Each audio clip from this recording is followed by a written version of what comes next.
Welcome to the Stop Ruining My Childhood podcast. A sometimes nostalgic, sometimes cynical look back at pop culture. Join us as we revisit movies, cartoons, and live-action TV of the 80s and 90s and ask the question, does this hold up, or did I just ruin my childhood? My name is Megan. And I'm Steve. And today we are looking at Splash, the 1984 movie starring Tom Hanks and Daryl Hannah. Before we get into it, a few things. Number one, we don't really say this when we do TV shows, but I will for the movies. We're going to spoil this. I mean, yes. not just with ruining your childhood, possibly, but we're going to give spoilers. If it's been 38 years and you haven't seen Splash, you're probably not in a hurry to do so. I love this fast math. Or if you haven't seen it in a long time, our website is stopruiningmychildhood.com. We have a blog on there, Watch With Us, and there are links. This movie is available on Disney+. And the sequel is available on VO for free, and the links for both of those will be on our website, so you can check that out. So if you haven't seen it in a while and you have Disney+, pause us, go watch it. Don't have everything spoiled, right? And then you can return and listen to our amazing, thought-provoking reviews and recaps. Exactly, yeah. So we have kind of a cycle of reviewing things. We look at a cartoon and then a live-action TV show and then a movie. So we were at the end of that cycle. Last time we talked about Manimal, the 1983 TV show, live action. This week we're doing Splash, and then next week we're going to be looking at Alvin and the Chipmunks, the classic 80s cartoons. That's what's coming up.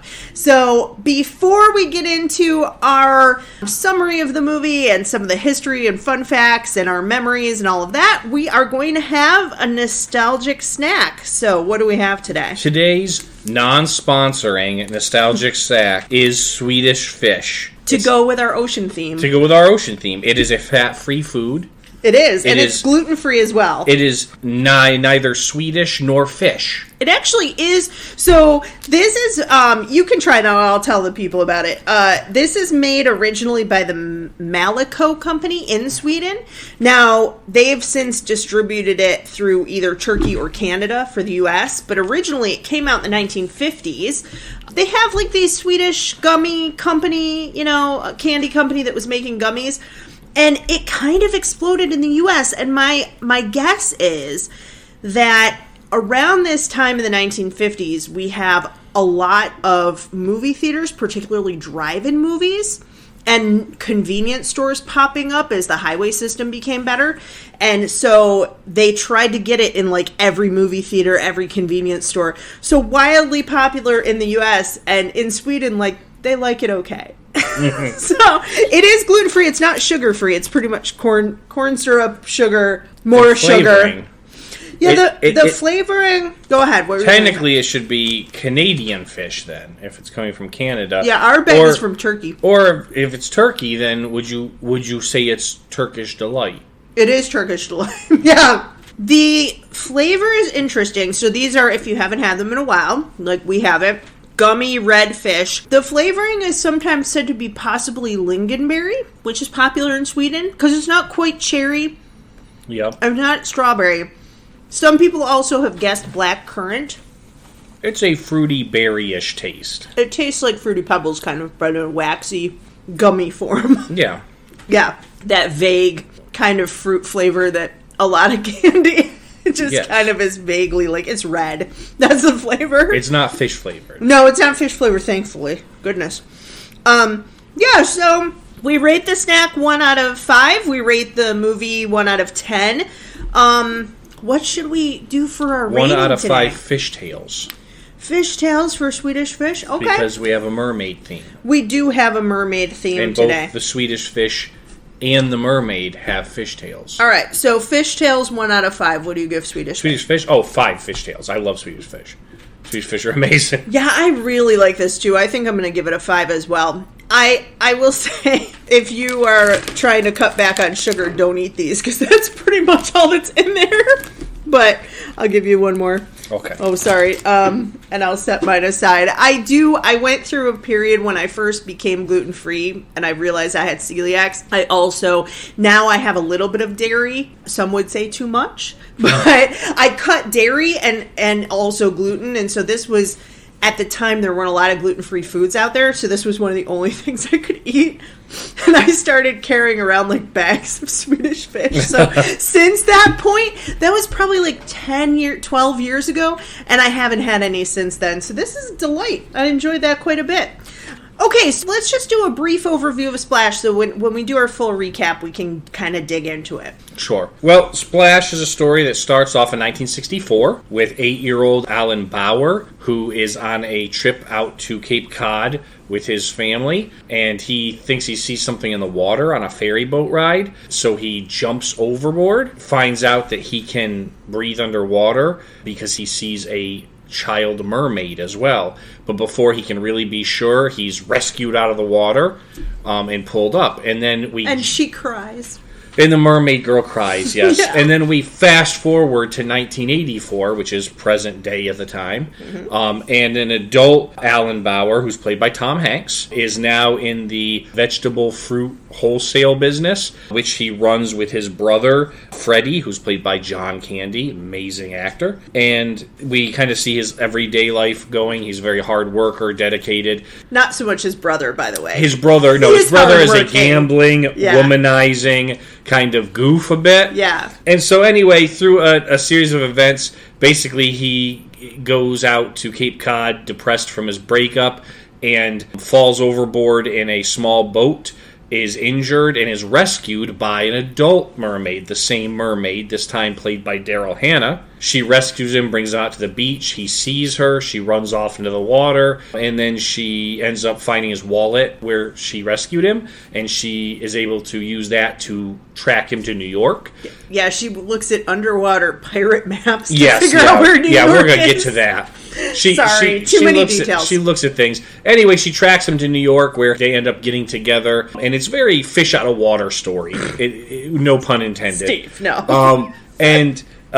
It goes through a bunch of funny things of her getting used to the being on land and to culture, society, all this kind of thing, learning English, stuff like that. Then they jumps into a period where her and Alan are having a bit of a rough patch because he knows she has some sort of a secret and she's not ready to tell him. Well, she says she has to leave in 6 days, right. And he asks her to marry him, and she's like, I can't. Right. Yeah. Right. And that causes a rift. Then they reunite just in time for her to be exposed as a mermaid. She's captured, so scientists start doing experiments on her. Because Eugene Levy's been tailing them. Yes, the antagonist antagonist in this is Dr. Kornbluth, who is played by the hysterical Eugene Levy, a very young Eugene Levy. Yeah. He ends up exposing her, and then he even loses control. Other scientists take over. And in the end, he redeems himself by helping John Candy and Tom Hanks, or Alan and Freddie, sneak into the scientific holding place and then help her escape. And then Alan and her end up jumping into the ocean together, and they swim off down through the ocean because he can breathe when he's swimming with her, and she takes him back to her underwater city. Which we're gonna get to that point exactly too. But basically, she tells him you can't ever go back. Right, but he makes that sacrifice because she's the only person he's ever been in love with. Yeah, because before he thought he didn't have it in him to love, and so he finds love, and then Rita Coolidge's song "Love Came for Me" plays as they swim through the ocean together. Yeah. So the history of this movie, I say this a lot. I use in editing this show. I'm like, I say interesting way too much, but I do find it so interesting, fascinating, alluring, but no. So this is a movie that was conceived by Brian Grazer. If you don't know who he is, he's a producer and writer. He's had over 198 Emmy nominations and 43 Academy Award nominations. And a very, very impressive resume. So he had this idea for a movie, and when they finally wrote the script, it was a Disney property, and Disney was like, they'd been doing a lot of kids movies. Now, we talked before about, like, the Disney Renaissance in terms of animated films, but that hadn't happened yet. And in terms of live action films, they wanted to do things that were not just for kids, basically. They wanted to push the envelope a little bit. This is a story about a guy who falls in love with a woman. They have relations. They're not married, right? That's a big part of it, and it's a romance. There was originally, and there's not now. We'll talk about why in a minute. But originally, there is a little bit of nudity, a little bit of swearing. So they developed a branch called Touchstone. So this is the first Touchstone film for kind of under the Disney umbrella, but without the Disney name on it. So at one point he whistles, or he's singing Whistle While You Work. Yes. Right? To kind of have like that nod that, yes, this is a Disney movie. To me, that's kind of interesting that they were like, you know, we need to have more room to breathe. Like, we don't want to be just hemmed into stories for kids. And I know as a kid I loved this movie, but it isn't really a kid's movie. Right. I mean, it's sort of family friendly. It's also interesting to me that this movie is PG. Now, I think the reason for that rating is that PG-13 wasn't designated until later on in 1984. So this movie came out like literally a couple months before that designation. So if you've ever seen movies in this weird like late 70s, early 80s era where they have the rating system but not PG-13 yet, some of the PG stuff is kind of questionable and a little bit edgy.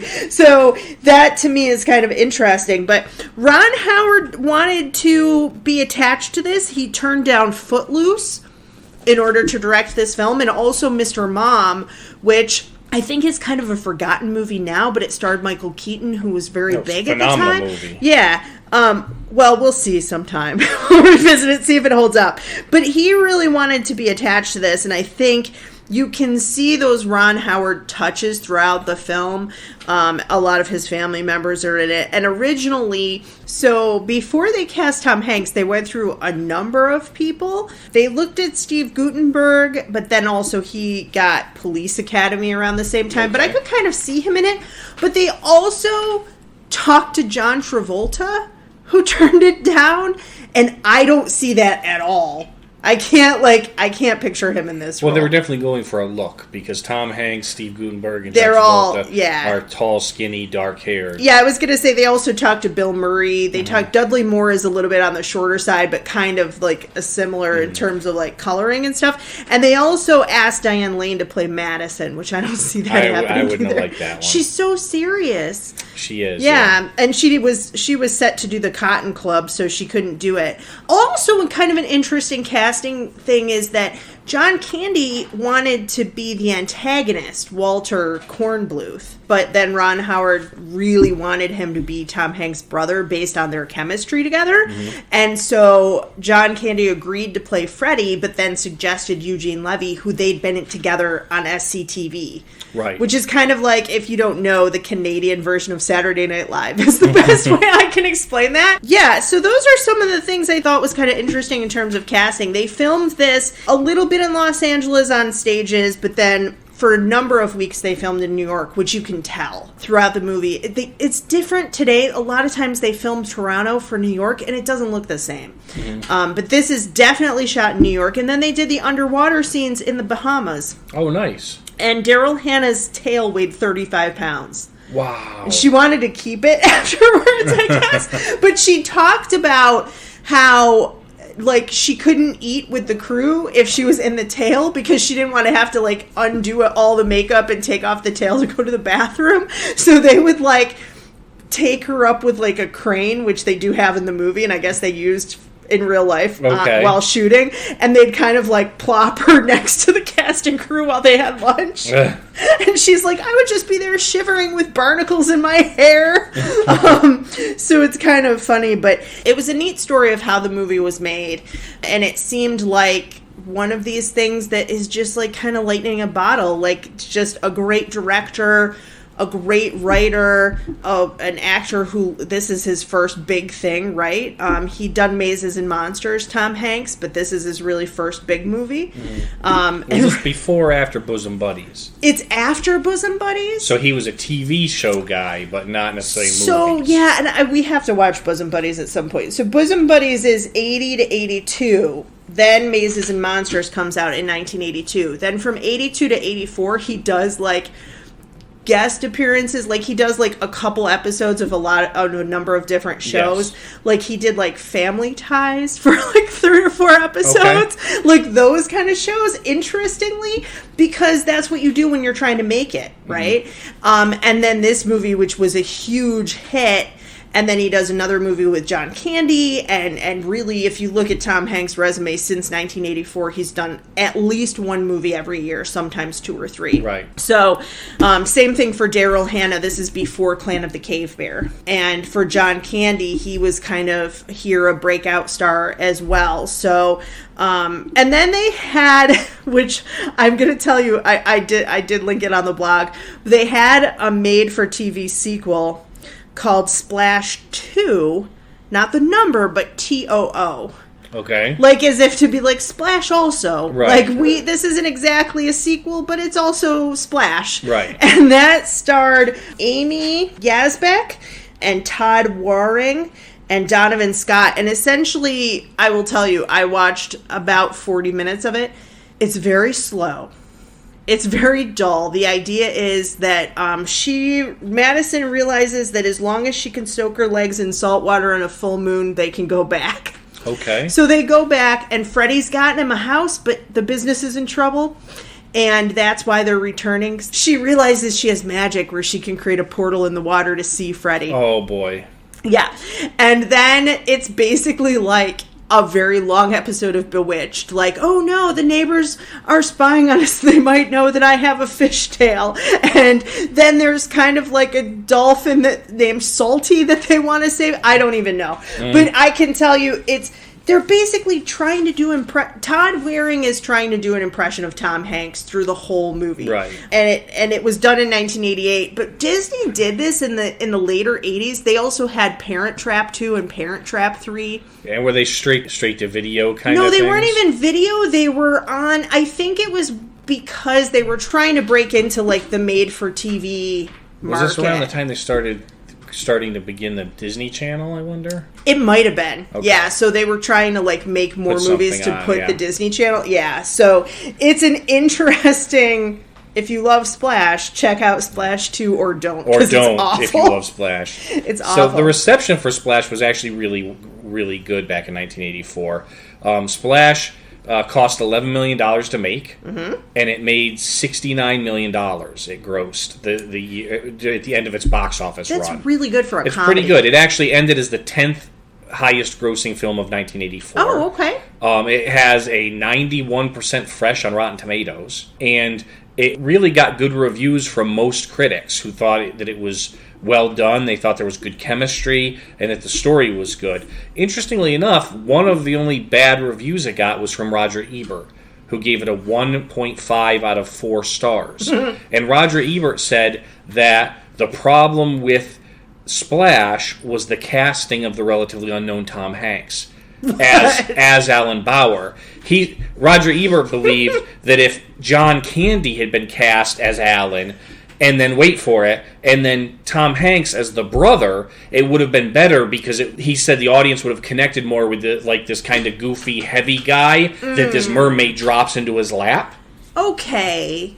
I can understand then where he's going. And also, John Candy already had comedy creds at the time. Yeah, one of the things that I heard about Roger Ebert that I never forgot was that he was a critic for a reason, and the only movie he ever wrote was Return to Valley of the Dolls, which is one of the worst movies of all time. And I felt like, so, we sometimes take him and we sometimes leave him depending. Yeah. So we'll see if we agree with him when we do our full recap. Interestingly enough, also, Splash was nominated for an Academy Award. Yep. It was also nominated... Best Screenplay, Best right? Screenplay. Mm-hmm. It was also nominated for Golden Globe for Best Motion Picture. And then it won a Saturn Award. Daryl Hannah won it for Best Actress. Saturn Awards, for those of you who don't know, is kind of like the Academy Awards for science fiction and fantasy movies. Okay. And she won Best Actress for Splash that year. That's interesting. And I won't say why until we get into our full thing. So let's take a break here. That was a little bit of a summary and some history of Splash. We're going to take a break. When we come back, we're going to talk about some of our memories of this movie, and then we'll do our full review and recap. This podcast is supported by its creators and listeners like you. Help keep our show ad-free by visiting our website, stopruiningmychildhood.com. There you can find links to our social media. And this very podcast you're currently listening to. Both Megan and I are authors, and you can find links to our books on our About page. And on our Watch With Us page, you can find videos and links for all the shows and movies we discuss on the podcast. And more importantly, links to buy the nostalgic snacks we review as well. We also post bonus content about once a month. So like, subscribe, and follow. For a small independent podcast like ours, it really does make a difference. Thanks. And now back to the show. Okay, so we're back. My name is Megan. I'm Steve. And let's talk about our memories of Splash. Did you see this movie in the theater? I did not see this in the theater. I believe, 1984, I would have been 7. Right. So it's not probably a movie I would have gone to the theaters like with my parents or something. But I remember seeing it on HBO. I was just going to say. Which would have been probably later that year. Right, yeah. Right, HBO had already begun, and it was really in its like golden age because there was no other competition. There was no Showtime, no Cinemax, nothing of that nature, right? So HBO was cranking out movies as they left the cinema, and I remember seeing Splash on HBO, and I believe I saw it a number of times because the thing about HBO too is they would show it repeatedly when it came on, and so yeah, I recall have seen it. I haven't seen it probably in about 25 years. But I do remember seeing it. And I have good memories. I remember it being interesting. I remember it, and we'll talk about this, I guess, during the recap. We can talk about it now because it comes up in my memories as well. Yeah, I recall. One of the things I remember as a 7-year-old boy was the fact you could see her butt. And Daryl Hannah, let's be honest, Daryl Hannah is a knockout in this movie. Yes. She's gorgeous. Yeah. And to a 7-year-old boy especially, I was like, whoa! Which is probably also why the Disney Plus network has decided to edit it a little bit. Yes, they decided to give her CGI hair extensions that cover her butt. So, my memories of this, my brother and I, we used to try to decide what movies we both liked, okay? And especially for New Year's Eve. A lot of times, especially when I was like starting in maybe 5th grade, I would babysit him. He's 4 years younger than me. So we would try to stay up on New Year's Eve, and we would always pick movies to watch together. And one of those is Three Amigos, which I have not seen since then, and we're going to watch that in a couple weeks. Okay. But for many years, we would have what we called a Tom Hanks festival. And we had Splash, we had it home on VHS. And we also had Big. And then sometimes at Blockbuster, we would rent Turner and Hooch, and sometimes also The Burbs. And we would like legitimately watch like 4 movies in a row. Mm-hmm. My parents would be like down the street or later on, like elsewhere in town, maybe at a New Year's party. And my brother and I would have like a feast, like candy and popcorn and snacks. And we would watch like 3 or 4 Tom Hanks movies in a row.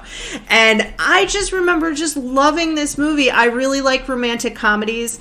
But the last time that I watched this movie, I was a sophomore in college.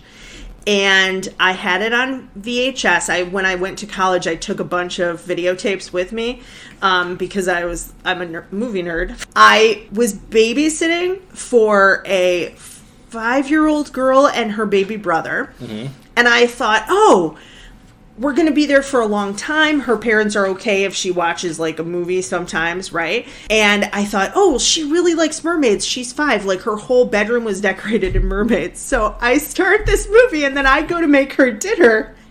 And it's an open concept. I don't know if you can picture this, but it's an open concept. She's like sitting on the couch. The TV is there. I can kind of see it from the kitchen. I can definitely see her. Right. And all of a sudden, I'm like stirring the chicken I'm making her, and she goes, "That lady's naked!" And I was like, "Oh no!" Because I hadn't seen it at that point. I probably hadn't seen it in 10 years. Yes. I totally forgot that there was nudity. So then I'm like running into the living room and I'm like, oh, that's not a movie we're going to watch. Like, I forgot. I also am like, now watching it this time, thankfully, I'm like, I'm glad I didn't just fast forward to that part, because they do have sex in this movie as well. Yes. It's not a movie for little kids at all. So my 20-year-old brain, I just like sort of, I remembered liking it as a kid and thought it was a kid's movie, and it's just not. It's just not. So, although the sex is done classy, because there's a lot of kissing, but the sex is implied. Well, the Disney Plus version, but I think that I'm not going to say they didn't show nudity or anything, but I think they show them rolling around a little bit more than they do in the version that we saw. In this version, okay. From what I can remember, like, but again, that might just be member berries, like I might not be remembering it correctly. But yeah, those are my two memories of this movie, are watching it with my brother in a Tom Hanks fest for New Year's, but also very inappropriately showing it to a 5-year-old child. Horrifying. And I don't remember whether or not I babysat for her again, but if I didn't, that would have been obviously the reason. Right. Wow. So let's start with the beginning. Just, I will say, the opening scene is in 1964, right, as you said. So it's 20 years ahead of time. I forgot that they did this in sepia tones. It's not black and white. It's done in like sepia, like the brown cream. Like, so it looks faded. It's a really interesting choice. I also love, this was the first time I heard the song Wooly Bully, and I love it. I love it so much. My parents were of the idea that whoever drove controlled the radio, so I really grew up with oldies music as opposed to 80s music. Gotcha. But I, for whatever reason, had not... Before I watched this movie, I had never heard that song before, and I remember loving it. So this is the point. We didn't mention this in the history fun fact section, but there's talk of doing a remake of Splash, and at one point Channing Tatum was attached to it, and they were going to do gender swap, so it was the merman who meets up with a girl, right? My question when that came up, because I do remember this very distinctly, was... who's going to play Freddy, and what is the equivalent of what he does in this movie to try to pick up women? First off, I'm so thankful they didn't make that. Yeah. But Freddy drops change and looks up people's skirts. Yes. And he does this as a 12-year-old kid, and then he also still does it as an adult. Yeah. And I was like... if you have a female in that part... obviously, you can't go that way. You can't go that way. You'd have to go, like, as a girl who's, like, a little bit of a troublemaker or doing pranks or, tying people's shoelaces together or something of that nature. Well, also, even if you had it still be a brother, you can't do that today. You can't have a guy trying to, like... I think the equivalent is, like, upskirt photos with his phone. You can't have a guy trying to do that and still have him be a likable character. So, yeah, the low-key sexual harassment. Well, at that point, you're like, boys will be boys, because he's like 9 or 10. I'm talking about when they come back and he's 40. But then when it comes back in present day, he's still trying that trick. Yeah. But I really liked they got somebody who really, to me, kind of looked like a young Daryl Hannah, looked like a young Tom Hanks. I checked to see if it was the same kid from Big. It's not. But they did have, they had a good resemblance. And then we come into the day-to-day life in New York with the produce company. What were some of your highlights there in that section? I think... it was interesting that because they get you to like Alan's character very quickly, because you can see that not only is he a diligent worker, he's overworked, he's dealing with like two customers, he's dealing with products, he's dealing with this, that, but also like he knows all the staff's names. They all know him. Yes. He's an usher in one of his employees' weddings coming up, right? So he's very well liked by the people and by the employees at the company, which helps you kind of like him, especially when they bring Freddy in, who comes whipping in a Corvette, right? Yeah. You can find out very quickly that they're in a bad deal because Freddy lost poker and basically promised the guy his stakes was that they would buy these terrible cherries off of him. So he has no business sense from what you can see. He is pretty much the opposite of Tom Hanks' Alan character. Yeah, and I will say two things about this. Number one, you're right. First, Tom Hanks is so likable, but they do a great job with the writing here. They're not info dumping. They're showing you his life without just saying, oh, and I run a thing and I always have this crazy brother. So I really enjoyed the way that they laid out this exposition. Yeah. I also think that, he is likable, but he's just, Tom Hanks now does so much drama, we forget. His comedic timing is lovely. And he gets angry in this very Tom Hanks way where his voice starts going up and he's like, I'm Freddy, and he's like very frazzled. Yes. But it is hilarious at the same time. I also love John Candy rolls up, not just in a Corvette, but he is in a full velvet jacket like Hugh Hefner would have. Yeah, like a velvet blazer. Yes. With a silk kind of scarf and his shirt open and a silk pocket square. And he looks like he's trying to be Hugh Hefner. Mm-hmm. But they never mention anything about his weight. There are no fat jokes at all. This is just, this guy is a rich playboy, and the fact that he's probably about 100 pounds overweight never comes up. No. And I think that that's, to me, especially being somebody who is curvier and larger, that was very refreshing because I think that they would try to play that. Yeah. And it's just, he brought a date to his own wedding. Like, that's the kind of guy he is. With John Candy's charisma, he was able to play it off. He's trying to pick up every woman he comes across, and he has no confidence issues. Nope. Like, he doesn't even think about the fact of what he looks like. And they're into him. Yeah. They're into him. He does pick up some ladies later on, and they're like laughing and flirting and having a good time because he's just like that kind of easygoing guy. Now the fun-loving piece of him, sometimes you can attribute character similarities to the actor, things like that. But I think the fun-loving aspect of Freddy in this movie reminded me a little bit of the character John Candy plays in Brewster's Millions, where he's the sidekick to Richard Pryor. Yeah. But he and Tom Hanks have such great chemistry. And they really do seem like brothers. They really do. And I think that their chemistry is the reason that they do Volunteers the following year together. Yes. But I don't think that movie holds up as well. I have seen it. The writing kind of it's a mishmash. Mm-hmm. But they're so great together. And, it's so sad that we lost John Candy early on because I think they might have done more things together and it would have been great. I mean, John Candy's been gone for 28 years now. He died in 1994, which means he died only 10 years after this movie. That's insane. Which, when I look at this movie, I go, oh, this is one of John Candy's really early works. He only kept doing movies for 10 years before his death. So it's been almost 3 times as long that he's been gone.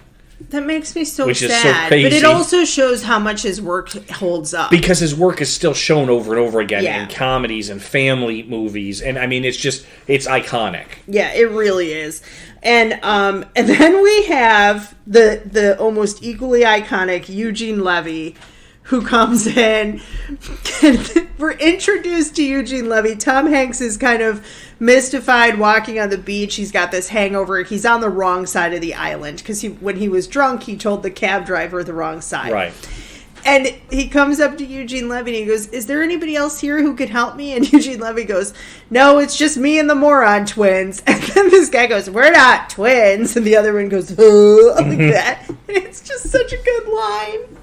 It's such a good line, and it sets up the 3 characters so well that this is an angsty scientist who's on edge and not friendly at all, and then these 2 guys who are like, we don't really know what we're doing. We're just here to be do the heavy lifting. And we also, I should mention too, as another small character, the secretary who works for Freddy and Alan. Yes. She is so funny and adds such a kooky twist to this guy's life that she's been hit by lightning recently. Yeah, and she has memory problems. She tells them that they have a message from their dad, and their dad's been dead for 5 years. Right, and then later on, she's wearing her bra outside of her clothing. Yes, which I don't. And she's like 80. She's shitty. So, but again, shows his kindness, right?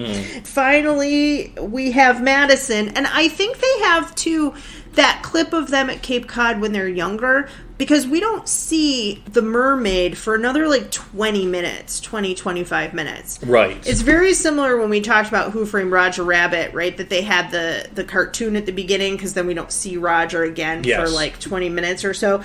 They have these great Daryl Hannah underwater, these great scenes that they filmed in the Bahamas. It's gorgeous. It's just really gorgeous underwater filming.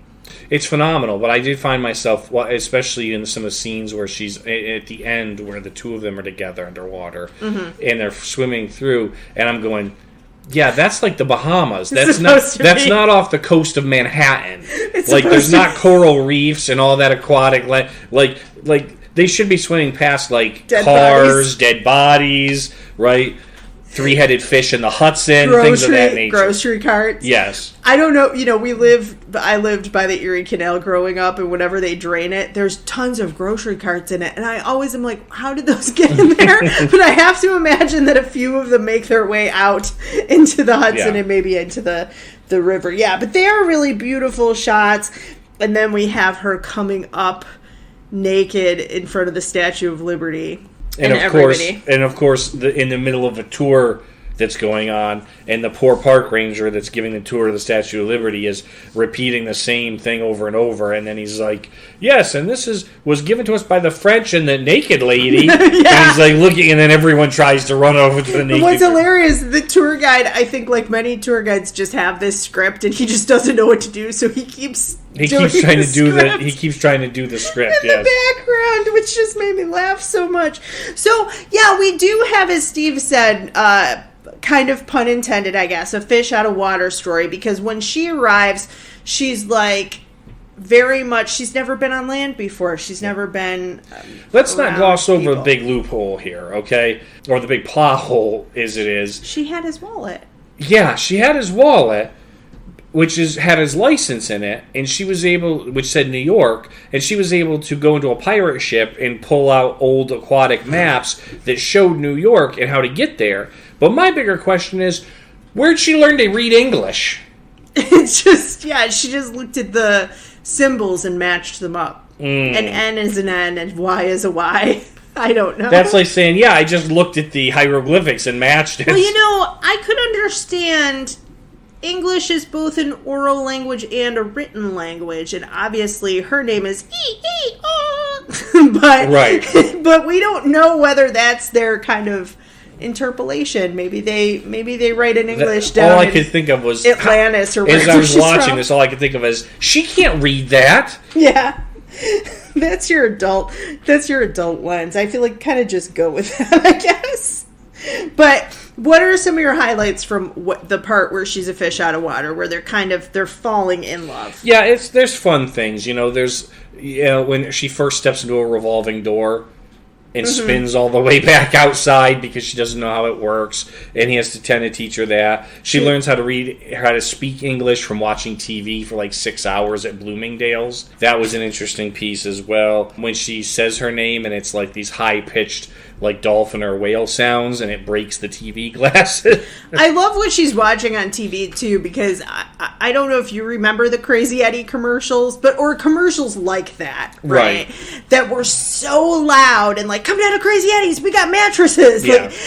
But she's also doing aerobics with Richard Simmons. She's doing Sweating to the Oldies, which I just thought was hysterically funny. There's one line in Bloomingdale's where this woman comes up to her and she goes, "Oh, you can wear anything. You're like my daughter. She's so lucky. She's anorexic." Yeah. It again is like, I hate that joke. As somebody who had to overcome eating disorders, but it does show again that this is not a kid's movie, right? These are adult jokes. Tom Hanks comes out looking for her when she's at Bloomingdale's. He comes home, she's not there. And there's this throwaway line where he goes up to the doorman and he goes, "Timmy, I'm looking for a girl." And Timmy goes, $200. Yeah, the doorman, yes. And you're like, oh my God. You're like, oh, okay. That joke is so off color. Yes. There's also some jokes that Freddie has about writing letters to Penthouse.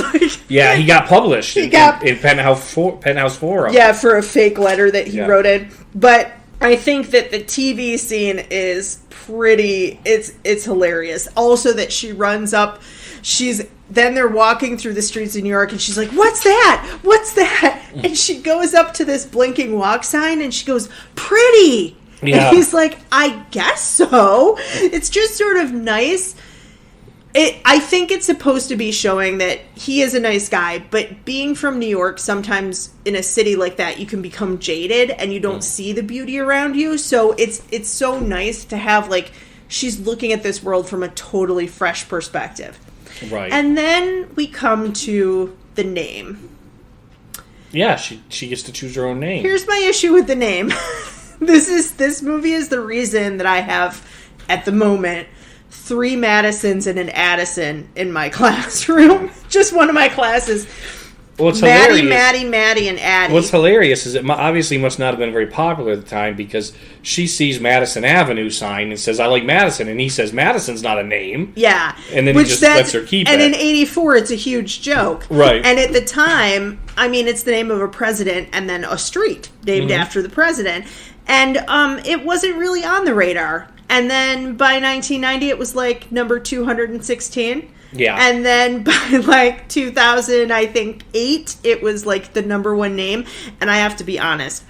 Here's how I see this. It's 1984, and there's these girls in a movie theater, and Tish looks at Tiffany, and Tiffany looks at Heather, and Heather looks at Brittany, and they're like, "I'm going to name my daughter that." They're like shoving their gum. But I have to say, too, oh man, if I had met you like 10, 15 years earlier, we might have also ended up with a child named Madison, because I loved this movie so much, and I would have been right there with Tish and Amber and Tiffany and Heather and Brittany and all those 80s girls with their ponytails chomping their gum. That's just how I always picture this to be, because the name blew up, and it was 100% because of this movie. Yeah. Kind of like Wendy with Peter Pan, right? Okay, yeah. Gwen's a name, but Wendy really wasn't, and it kind of is a name he made up for Peter Pan. So, not totally unprecedented, but just kind of funny to me. So, what was your favorite part about the falling in love piece? Once they're together and they're kind of... I really like the bathtub scene. To me is hilarious. She takes a bath. She somehow knows where he hides the Morton salt. So he tries to come in because he thinks she's fallen. And Daryl Hannah, I don't think, is the best actress. I'm sorry for Saturn for giving her the award, but I don't think she's the best actress. But she does this line read where she goes, "I was shy." And he goes, "After the elevator and the bed and on top of the refrigerator," which is also funny. Yeah, I wrote this line down. You were like, shy "Oh, after shy." the car and the elevator and the bedroom and on top of the refrigerator? And she goes, "Yeah." And then he just kind of like monologues, "She was shy." And she shrugs his out. shoulders. I love that. I love that they have this fountain, which, by the way, on the poster for this movie is the two of them. She's in an I Love New York t-shirt.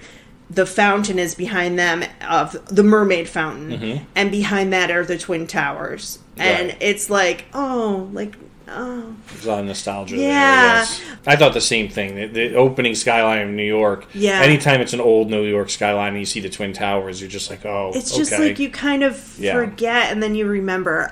So sort of some bitter, sweet when watching this movie in that way. But when she gives this mermaid fountain's being torn down and she gives it to him, and and on the one hand it takes up his whole room, it's like 10 feet in diameter, 10 feet wide, but on the other hand it's such a sweet gesture, and she like sold her necklace or traded her necklace for this fountain. Yes. Also, when he gives her a gift and she's like, she kisses the Tiffany box, she's like, "I love it." Yeah, and he was like, open it up, it's inside, because she thinks the box is the gift. She's like such a child. So I feel like sometimes in romantic comedies they try to have this conceit that the two characters are falling in love within 3 or 4 days and you don't buy it. And here I feel like it is believable. Yeah. Because the chemistry between them is so great. Daryl Hannah isn't really the strongest actress, but I will say this. She is trying to be innocent, and she's also not supposed to have a firm grasp on the language. So Right. the fact that her lines are sometimes stilted, it's kind of works here. And also, I noticed from watching this again that She's not. He's really at the center of this, Tom Hanks, and Tom Hanks can carry any movie. Yeah, Tom they Hanks also could front load the bucket. relationship by having them meet as children. Yeah, right. So there's almost like that connection that's almost in the back of his mind, even though he doesn't connect it right away.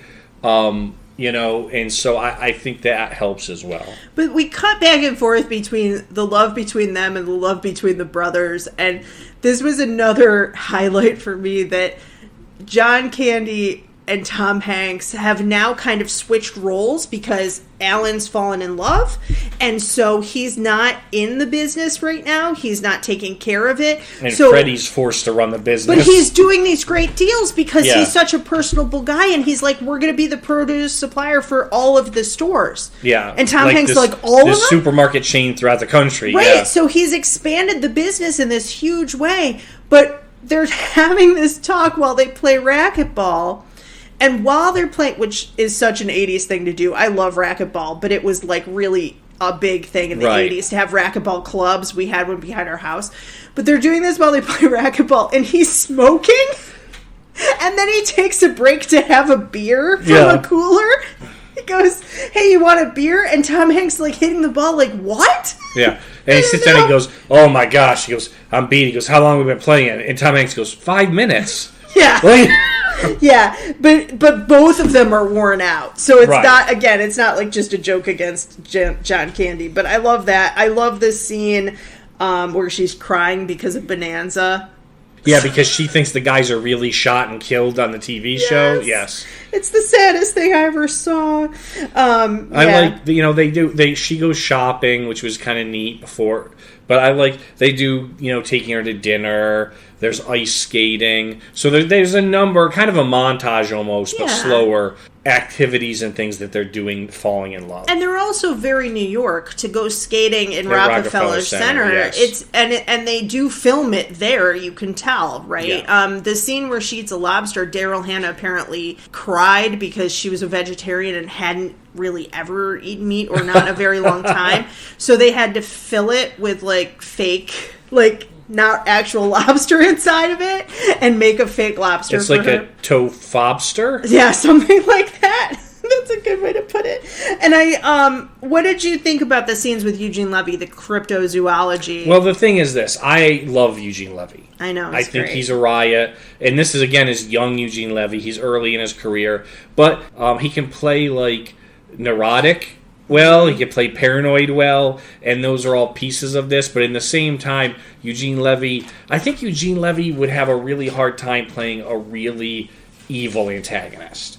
He's an antagonist in this, but you get, as it follows pieces of him, you understand that, like, he was brought up hearing these mermaid stories. He became a zoologist. He was trying to prove the mermaids exist. So he has, like, a benevolent reason behind trying to catch her. And when he finds out that they're, like, running tests on her and they're going to, like, dissect her, is when he, like, turns and then helps break her out of a captivity. Yeah, I think, and he even says, Tom Hanks, after they break her out, Tom Hanks is like, I didn't even like you when I first met you. And Eugene Levy goes, nobody likes me when they first meet me. Because... But he is supposed to be like an orphan who's been taken in by this other guy. Yes. And they also really... It's sad. At one point, he actually says to Tom Hanks says something like, he says, like, trust me. And Tom Hanks is like, I don't know if I could trust you. I don't know you. And Eugene Levy goes, well, if I had any friends, you could ask them. Yeah. Aww.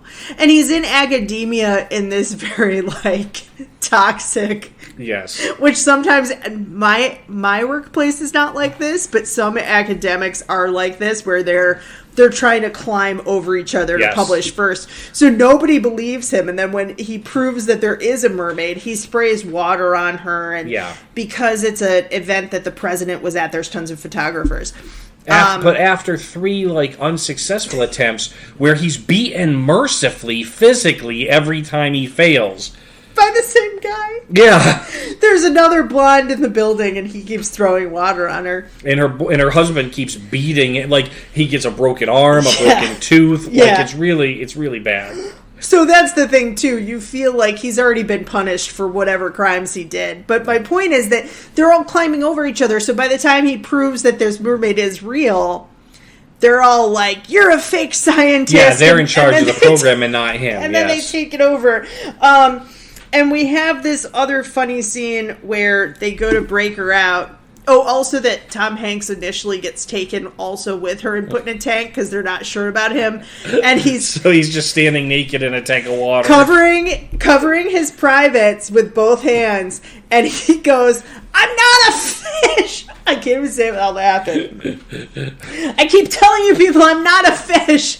Oh my gosh. I was laughing so hard. And then the funny thing is after they put her in the tank, and of course he's mad at her still because he just found out she was a mermaid. Yeah. And they realize that they're not going to get anything between the two of them. The lead scientist turns to another guy and just deadpan goes, "Well, it's been 12 hours. We can probably take him out of the tank. I don't think he's a merman."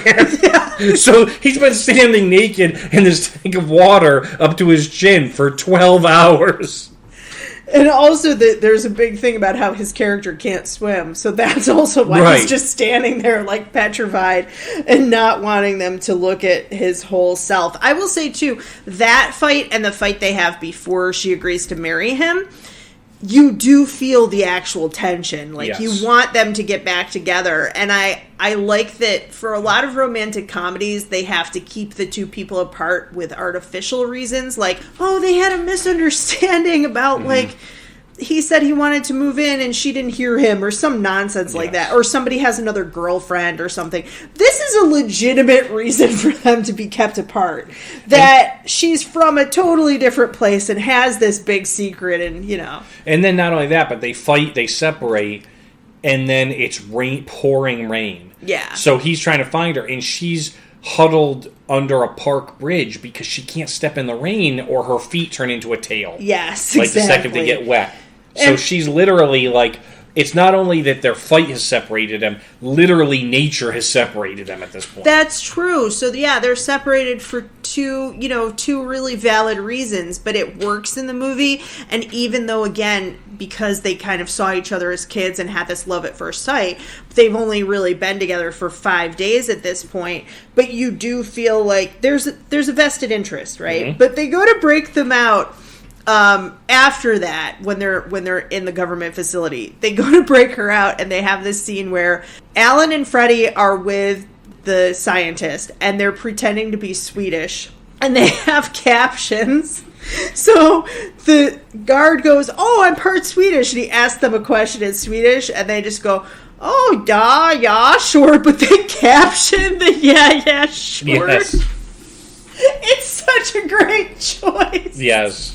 It's such a great choice because there's another joke after that, but the bigger joke to me is that they caption them saying, yeah, sure, which is and you also have another character development here on John Candy's part because in between the breakout, before the breakout, Tom Hanks is at work angry that he was lied to. He's mad at Madison. And John Candy kind of gives him a wake-up call and is like, not everyone falls in love. He's like, John Candy is a character. Apparently he's been married multiple times. He's got all these women. Mm-hmm. And he's like, I'm probably never going to fall in love like that, and you had love. And so you see that character development in Freddie, but then also in the fact that Freddie then sacrifices himself because he trades places with Madison. Yes. So they sneak her out, and he stays in and has to deal with the army and everybody who come running in. And again, because he understands how strong their love is, and that you can kind of tell again, like the Eugene Levy character, one of the reasons I think this movie works is because each of these characters is funny, but there's also a little bit of underlying sadness. Alan has had failed relationship, really doesn't know if he can be in love. He's never felt that before. Freddie is kind of a playboy, but also has never really taken the job seriously, never had a really serious relationship. Madison has this secret and she's torn between two worlds. Dr. Kornbluth, he has this loneliness where he really doesn't have any friends or family, and then he bonds with them.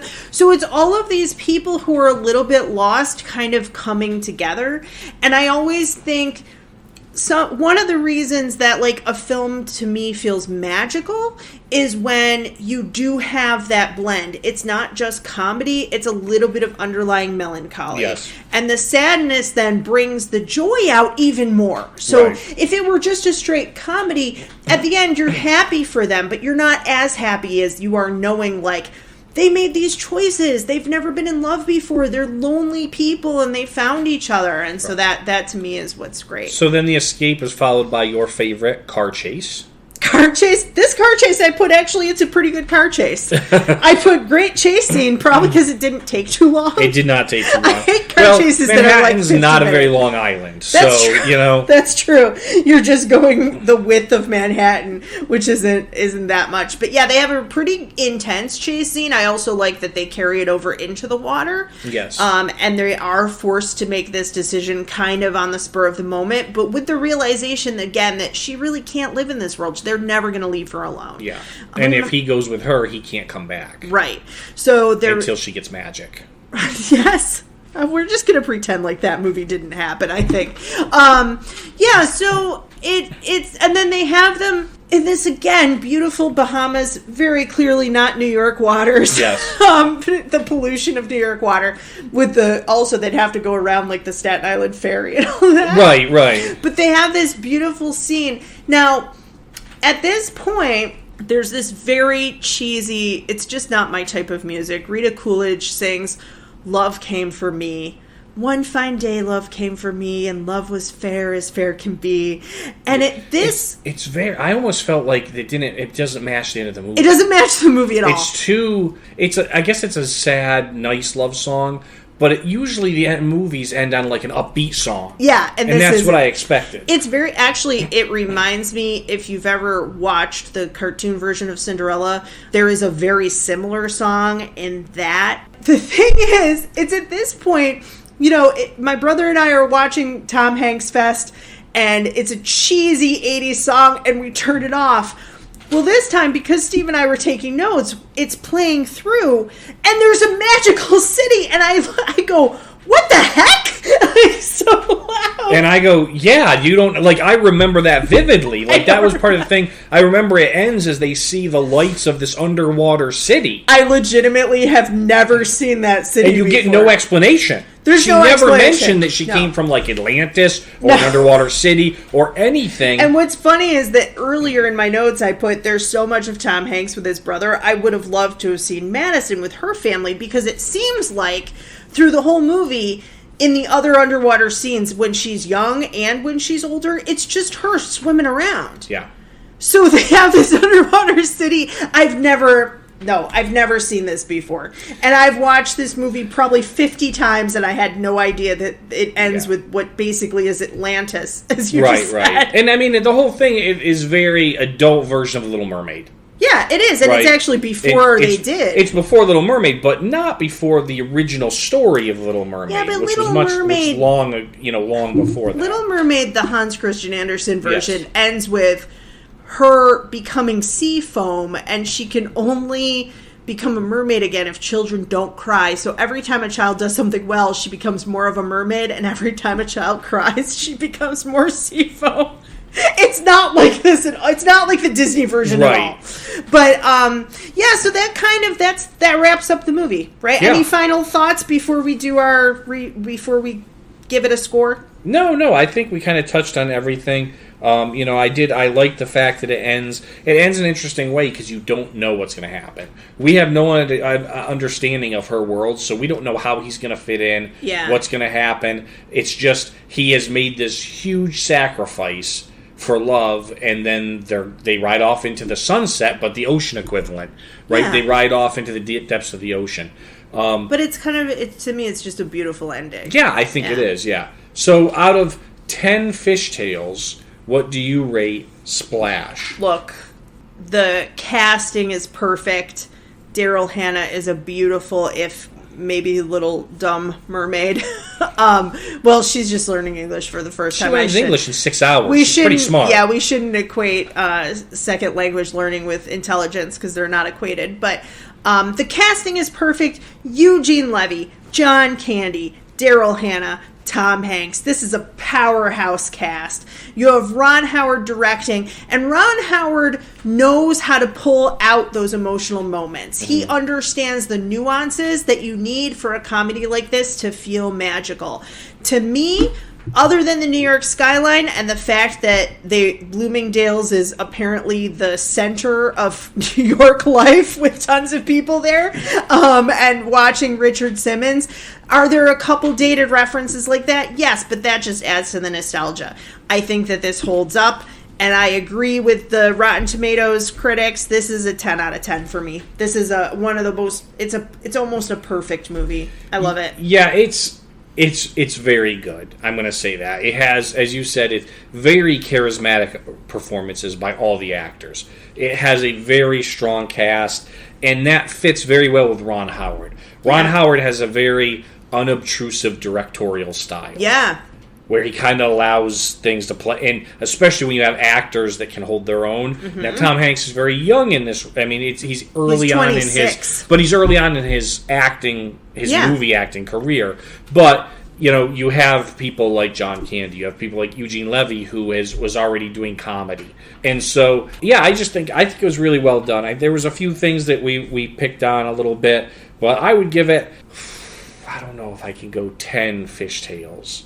But I will give it 9 fishtails. Okay, and we learned this with Alf. We don't split. We're not going to do 9.5 fishtails. Well, if we do half a mermaid, is it no? Is it 9 fishtails and then a woman half? No.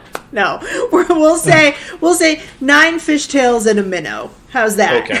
But it's basically 9.5 out of 10 and 5 out of 5. 5 out of 5 for the Swedish Fish. This was a good week. I have to say, look, after we watched, the last movie we watched was our bonus episode with Leprechaun.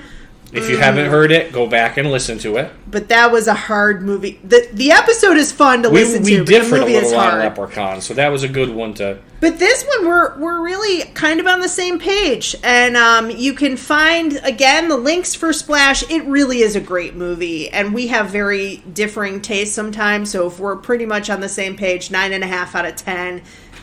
And with it and Disney Plus now, a little bit it has been edited very slightly. This is a movie you could watch if you have children. You could watch it with kids. Yeah, definitely. Especially because we're being picky and we're saying this is kind of adult and there's sex scenes. But this is in 1984, sir. If you're looking at today, your kids would see worse things on network TV. And honestly, than they're going to see in this movie. They never actually say that they have sex. They do not. It's implied. It's implied, yes. But it's never actually shown. They don't show anything more than kissing and holding hands. Yeah. I think you definitely could. I mean, if you want to be careful, maybe 8, 9, 10, that age range with parents in them. But the way it's been edited, it's a great family film. It's a wonderful movie. It definitely holds up. Highly recommend it. Highly, highly recommend it. So, check out our website, stopruiningmychildhood.com. You can find links for the movie as well as the sequel, which I don't recommend as much, but it is kind of funny if you watch a couple minutes of it. We also have links to buy Swedish Fish in case you don't have them in your convenience store or movie theater. Or grocery store. And I think that's it for this week. Next week, we have Alvin and the Chipmunks, so we're starting our cycle again with a cartoon. And until then, my name is Megan. And I'm Steve. Thanks so much for listening, and have a great day.